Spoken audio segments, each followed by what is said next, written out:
Cricket is funny game சொல்ற டைம்ல பெரிய பணப்புழக்கங்கள்லாம் இது நடந்துட்டு இருக்கு அப்படின்ற மாதிரி விஷயம் இருக்கு சார். அதாவது கேம்பிளிங்க்கும் இது வந்து கேம்பிளிங், ஓகே, கேமிங்க்கும் வித்தியாசம் உண்டு. நம்ம தல தோனி வர்றாரு, அடுத்த பால் 6 அடிப்பார் அப்படிங்கிறதுக்கு பெட்டிங் சரன்னு ஏறும்.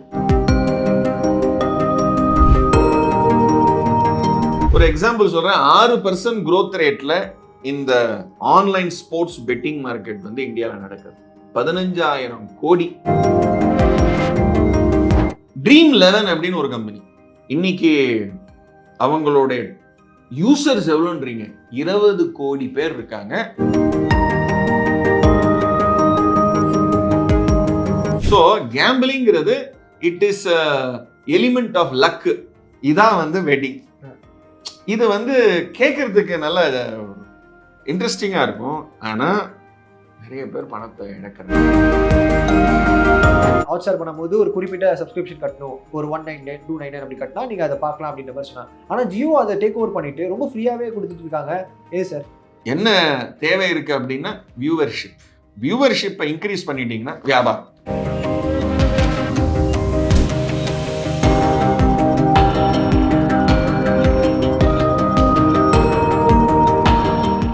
ரிஃப்ளெக்ட் பண்ணி வியூவர்ஸ்க்கு ஒரு பெரிய வணக்கம்.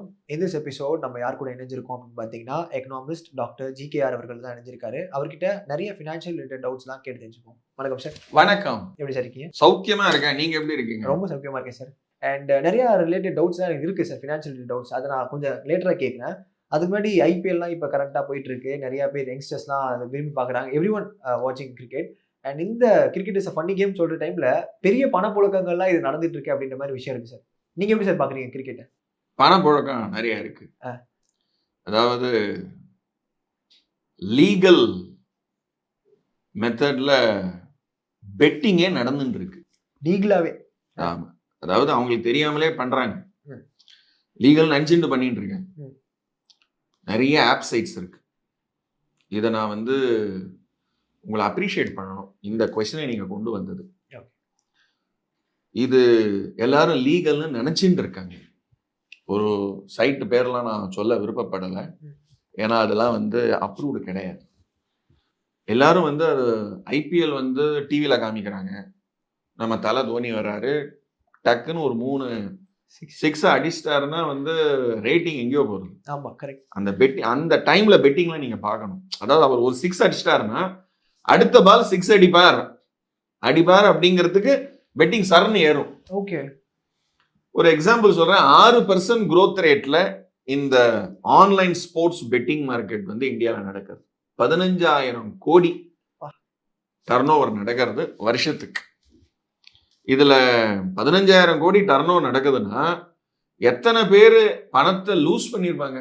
Number of people. அதாவது நீங்க 500 ரூபாய் கட்டுங்க, தலை அடுத்த பால் 6 அடிச்சாருன்னா உங்களுக்கு 3 மடங்கு கிடைக்கும். அடிக்கலைன்னா ஆமா 500 கிடைக்காது. இதான் வந்து வெட்டிங். இது வந்து கேட்கறதுக்கு நல்ல இன்ட்ரெஸ்டிங்கா இருக்கும், ஆனா நிறைய பேர் பணத்தை இழக்கிறாங்க. இது வந்து அன்ரெகுலேட்டட் மார்க்கெட். லீகல்னு நினைச்சுட்டு இருக்காங்களே ஒழிய லீகல் கிடையாது. Betting is not a legal in India. இந்தியாவில் ஒரு சட்டம் இருக்கு. அந்த சட்டத்தோட பேர் வந்து பப்ளிக் கேம்பிளிங் ஆக்ட் 1867 அப்படின்ற சூதாட்டம் வந்து தடை செய்யப்பட்ட ஒரு இட்ஸ் அதை ரெகுலேட் பண்ணணும் அப்படின்ட்டு தான் வந்து சில கேஸ்லாம் போட்டிருக்காங்க ஹைகோர்ட்ல. இல்ல ஏன் தடை பண்றீங்க, ரெகுலேட் பண்ணுங்க. யார் பெட் பண்றாங்க, எது மேல பெட் பண்றாங்க, எப்படி இதை பண்ணணும், இதை எங்களை ரெகுலேட் பண்ணுங்க, நாங்க நீங்க சொல்ற மாதிரி நாங்க கேட்டுக்கிறோம் அப்படின்னு கேட்கறாங்க. பட் இன்னும் ரெகுலேட் பண்ணல. ஓகே. அதனாலதான் பெட்டிங்க்கும், அதாவது கேம்பிளிங்க்கும், இது வந்து கேம்பிளிங், ஓகே, கேமிங்க்கும் வித்தியாசம் உண்டு. ஓகே. Betting, gaming. ஓகே. ஆமா, அதாவது கேம்பிளிங்க்கும் கேமிங்க்கும், கேம்பிளா கேமா, சூதாட்டமா விளையாட்டா, ரெண்டு வித்தியாசம் உண்டு. ட்ரீம் 11 அப்படின்னு ஒரு கம்பெனி, இது வந்து யார் ஃபவுண்டர் அப்படின்னா 2008 ஆரம்பிச்சாங்க. ஹர்ஷ் ஜெயின் அண்ட் பாவித் சேத் அப்படிங்கிற. Okay. இன்னைக்கு அவங்களுடைய யூசர்ஸ் எவ்வளோன்றீங்க, 20 கோடி பேர் இருக்காங்க அந்த சைட்ல. Active users. ஆக்டிவ் யூசர்ஸ் பாத்தீங்கன்னா அதுல 60% தான் இருப்பாங்க, 12 கோடி. Okay okay. ரெஜிஸ்டர் பண்ணவங்க 20 கோடி. என்ன பண்ணுவாங்க, அந்த ஆப் விளையாடி இருப்பீங்கன்னு நினைக்கிறேன். சின்ன பசங்க எல்லாம் வந்து உள்ள போயிட்டு அவங்களே ஒரு டீமை ஃபார்ம் பண்ணுவாங்க. அவங்களுக்கு ஆளுங்களெல்லாம் போட்டு இந்த பக்கம் ஒரு டீமை ஃபார்ம் பண்ணி ஆளுங்கெல்லாம் சேர்த்துட்டு விளையாடுவாங்க. நீ வந்து பேட் பண்ணு, நீ பவுல் பண்ணு அப்படின்ட்டு விளையாடுவாங்க. அப்புறம் அந்த காதுல எல்லாம் வச்சுட்டு பேசின்னு எல்லாம் பண்ணுவோம். ஸோ அது வந்து ஒரு ரியல் மேட்ச் மாதிரி இருக்கும். நான் பால் போடுவேன், பேட் பண்ணுவேன், அதை அடி. இந்த இடத்துல வந்து ஒருத்தர் கோர்ட்டுக்கு போயிட்டு இதை வந்து ஏன்னா பேங்க் அக்கௌண்ட் கேட்குறாங்க, பேன் நம்பர் கேட்குறாங்க. வின் பண்ணீங்கன்னா டிடிஎஸ் 30% பிடிச்சிட்டு கொடுப்பாங்க, உங்க பேங்க் அக்கௌண்ட் ட்ரான்ஸ்ஃபர் ஆகும். இதெல்லாம் நடக்குது. இதை வந்து ஒருத்தர் கோர்ட்டுக்கு போயிட்டு இது வந்து சட்டப்படி குற்றம், பப்ளிக் கேம்பிளிங் ஆக்ட் பிரகாரம் இது பண்ணக்கூடாது, இது சூதாட்டம் இல்லையா அப்படின்னு. அப்புறம் வந்து அந்த ஹைகோர்ட்டே வந்து முடிவு சொல்லியிருக்கு, இது யூ ஹாவ் டு அப்ளை கணிசமான திறமையும் புத்திசாலித்தனமும் இருக்கணும். அப்பதான் நீங்க வந்து அதை ஜெயிக்க முடியும். ஏன்னா நீங்க டீமை டிசைன் பண்றதே அப்படித்தானே. அதை எதிர்த்து சுப்ரீம் கோர்ட்டுக்கு போனாங்க, சுப்ரீம் கோர்ட்ல ஜெயிச்சிட்டாங்க. இன்னைக்கு ட்ரீம் 11 வந்து லீகல் ஸ்போர்ட். ஏன்னா அதுக்கு பேரே வந்து ஃபேண்டசி ஸ்போர்ட்னு பேர், கற்பனை விளையாட்டு.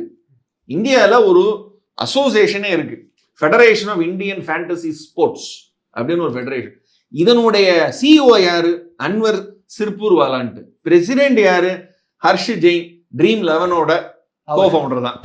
அவர் தான் அந்த ஃபெடரேஷனோட பிரசிடென்ட். அப்ப பாசிபிள் வேஸ்ல அவங்க ஒரு வழி தெரிஞ்சு வச்சிருக்காங்களா சார்? இன்னைக்கு வந்து ட்ரீம் 11 has become legal. அது பெட்டிங் கிடையாது, நீங்களே டீம் ஃபார்ம் பண்ணி. ஆனா அது கிரிக்கெட் மட்டுமா அப்படின்னு நீங்க கேட்டீங்கன்னா இல்ல. கிரிக்கெட் உண்டு, ஃபுட்பால் உண்டு, கபடி உண்டு, பேஸ்பால் உண்டு, வாலிபால் உண்டு, ஹாக்கி உண்டு, எல்லா விதமான கேம்ஸும் ஸ்போர்ட்ஸும் அதில் கொண்டு வராங்க. ஸோ ஸ்போர்ட்ஸை நீங்க ரியலா தான் விளையாடணும் அப்படின்னு இல்லை, வெர்ச்சுவலா விளையாடலாம். ஸோ அது வந்து அது டெக்னாலஜியோட எவல்யூஷன். என்ன அதுல இருக்கிற மைனஸ் பாயிண்ட் இருக்கு, நீங்க ரியலா விளையாடினீங்கன்னா கை கால்லாம் வந்து ஸ்ட்ரென்த் ஆகும், வேர்வை வரும். இதுல இட்ஸ் ஒன்லி மைண்ட் கேம். இது வெர்ச்சுவல் விளையாட்டு இல்லையா, கற்பனை விளையாட்டுல வந்து மைண்ட் கேம் மட்டும்தான். ஸோ ஆனால் ஸ்கில் இருக்கும். You have to apply your mind, you have to apply your thoughts. So அதனால இது கோர்ட்டே வந்து லீகல்னு சொல்லிட்டாங்க. அண்ட் இன்னொரு ஃபேக்டர் இருக்கு சார் இதுல. அந்த ட்ரீம் லெவல்ல வந்து லைக் அந்த பிளேயர்ஸ் இருக்காங்களே சார், 2 டீமும் 22 பிளேயர் உள்ள ஆடுவாங்க. அதுல 11 பேர் நம்ம சூஸ் பண்ணி அவங்க மேல பிட் பண்ற மாதிரி ஒரு பாயிண்ட் இருக்கு சார். இப்போ ஒரு ஃபார் எக்ஸாம்பிள் வந்து தோனி அப்படின்னு சொல்லி தோனி மேல பிட் பண்ணி ஒரு பாயிண்ட் கொடுக்குறான்னு வச்சுக்கோங்களேன். அவர் வந்து நல்லா ஸ்கோர் பண்ணாருன்னா அதுல ரேங்கிங் பாயிண்ட்ஸ்ல அவங்க முன்னிலையில் இருந்தாலும் அவங்களுக்கு பணம் அப்படின்ற அங்கதான் வந்து அதை ரெகுலேட் பண்ணணும்ட்டு. சரி, அதாவது நீங்க விளையாடும் போது நீங்க பணம் கட்டி விளையாடுங்க, ஏன்னா அது உங்களோட ஸ்கில். டோட்டலி. அதாவது 11 பேர்ல இந்த சைடு ஒரு 11 ஃப்ரெண்ட்ஸ், இந்த சைடு 11 ஃப்ரெண்ட்ஸ். இந்த 11 ஃப்ரெண்ட்ஸ் விளையாடுறத இன்னொரு 200-300 பேர் உள்ள வந்து பார்ப்பான். அவன் பெட்டிங் பண்றான் பாத்தீங்களா, அதுதான் தப்பு. கரெக்டா. இந்த 11 பேரும் விளையாடுறாங்கல்ல, அவங்களுக்குள்ளேயே பண்ணிக்கலாம். நான் உன்னை வந்து அவுட் ஆக்கி காமிக்கிறேன், நான் வந்து அதுக்கு நான் வந்து பெட் பண்றேன் அப்படின்னு சொல்லி. அப்ப அது வந்து கேம் ஆஃப் ஸ்கில் ஆயிடும். ஓகே. அது கேம்பிள் கிடையாது. There is a difference with this. So கேம்பிளிங்கிறது it is element of luck. நான் போடுறேன், கிடைச்சா உண்டு, இல்லாட்டி கிடையாது. நீங்க உங்க எஃபர்ட் கிடையாது, யாரோடதோ எஃபர்ட். அது அங்கதான் அந்த வித்தியாசம். Okay sir. அண்ட் இந்த டெலிகாஸ்ட் பண்ணுறதுக்கு இந்த நிறைய ஆப்ஸ்லாம் வந்து ஃப்ரீயாக டெலிகாஸ்ட் பண்ணுறாங்க சார். இப்போ ஜியோ எடுத்துக்கிட்டாலே வந்து முன்னாடி வந்து ஹாட் ஸ்டார் பண்ணியிருந்தாங்க. ஹாட் ஸ்டார் பண்ணும்போது ஒரு குறிப்பிட்ட சப்ஸ்கிரிப்ஷன் கட்டணும், ஒரு 199 299 அப்படி கட்டினா நீங்கள் அதை பார்க்கலாம் அப்படின்ற மாதிரி சொன்னாங்க. ஆனால் ஜியோ அதை டேக் ஓவர் பண்ணிட்டு ரொம்ப ஃப்ரீயாகவே கொடுத்துட்டு இருக்காங்க. சார் அது என்ன காரணமாக இருக்கும்? காரணம் ஒன்றே ஒன்று தான், வியூவர்ஷிப். நீங்கள் ஜியோ டிவியில் மேலே பார்த்தீங்கன்னா எத்தனை கோடி வியூஸ், லைவ் வாட்சிங், அதுதான் அவங்களுடைய பிசினஸ். இன்னைக்கு வந்து ஒரு காலத்துல எப்படின்னா எனக்கு இத்தனை பேர் லாகின் பண்ணாங்க, நான் வந்து நடுவில் உங்களுக்கு ஒரு அட்வர்டைஸ்மெண்ட் ஸ்லாட் கொடுக்குறேன் அப்படின்ட்டு. இப்போ அதெல்லாம் போயிடுது. ஸ்ட்ரெயிட்டாவே நான் வந்து ஸ்க்ரோலிங்ல அட்வர்டைஸ்மெண்ட் கொடுக்குறேன், நான் அட்வர்டைஸ்மெண்ட் ஸ்லாட்ஸ் கொண்டு வரேன். ஸோ வியாபாரம் பெருகிடுது. ஸோ ஒருத்தரை இன்னொருத்தர் வந்து எப்படி வியாபாரத்தை வந்து இதை அடுத்த லெவலுக்கு எடுத்துன்னு போனா தான் யோசிப்பாங்க. ஸோ இது வந்து இயற்கை. இது இன்னைக்கு வந்து மார்க்கெட்ல என்ன தேவை இருக்கு அப்படின்னா வியூவர்ஷிப்பை இன்க்ரீஸ் பண்ணிட்டீங்கன்னா வியாபாரம். இன்னைக்கு யூடியூப் எடுத்துக்கோங்க, சின்ன பசங்க எல்லாம் வந்து சேனல் நான் ஆன் பண்றேன், என்ன சப்ஸ்கிரைப் பண்ணுங்க, என்ன வந்து லைக் பண்ணுங்க, இந்த பெல் பட்டன் அமுக்குங்க, எல்லாரும் சொல்றேன். என்னது அது? அதான் வியாபாரம். வியாபாரத்தின் ஒரு ரொம்ப டாப் லீக்ல இருக்காரு அம்பானி அவர்கள். அவருக்கு தெரியாத விஷயம் ஒண்ணுமே இல்லை. Numbers. Okay sir. And cricket மேல நிறைய பெட்டிங் நிறைய விஷயங்கள் பண்றதுக்கான காரணம் என்ன சார்? வேற ஸ்போர்ட்ல பண்ணா அதுக்கான வியூவர்ஷிப் இல்லாத காரணமும் உண்டா இல்ல வேற? எக்ஸாக்ட். அதனாலதான் அடுத்த மோஸ்ட் பாப்புலர் ஸ்போர்ட் கிரிக்கெட்டுக்கு அப்புறம் எதுன்னு நினைக்கிறீங்க? ஃபுட்பால். ஓகே. இந்தியால ஐஎஸ்எல் நிறைய வந்துட்டு இருக்கு. ஸோ நிறைய ஃபுட்பால் ரிலேட்டட் லீக்ஸ் எல்லாம் வரப்போகுது. ஃபுட்பால் ஸ்டேடியம்ஸ் எல்லாம் நிறைய பேர் வந்து கட்டுறதுக்கெல்லாம், ஏன்னா இன்னைக்கு ஸ்டேடியம்ஸ் நிறைய இல்லை. அந்த ஃபெசிலிட்டி இருக்கிற, நீங்கள் யூஎஸ்ல எல்லாம் போனீங்கன்னா அந்த NBA டீம்ஸ் அவங்கெல்லாம் விளையாடும் போதெல்லாம் அந்த ஸ்டேடியம்லாம் பார்த்தீங்கன்னா கிரிக்கெட் ஸ்டேடியம்லாம் தோத்துரும். ஃபுட்பால் ஸ்டேடியம்லாம் வந்து அந்த கிளாஸ், அந்த வேர்ல்டு கிளாஸ்ன்னு சொல்லுவோம், அதனோட ரேஞ்சே தனி. அந்த மாதிரி ஸ்டேடியம் நீங்கள் இந்தியாவில் ஒன்று காமிங்க பார்ப்போம். எதுவும் இல்லை சார். எதுவும் அதெல்லாம் வரப்போறது. அடுத்த ரவுண்டு நீங்க பார்க்க போறீங்க. இது மக்கள் வந்து அடுத்தது என்ன, அடுத்த பெஸ்ட் என்ன அப்படின்னு பார்ப்பாங்க. அடுத்த விஷயம் என்னன்னு பார்ப்பாங்க. ஓகே.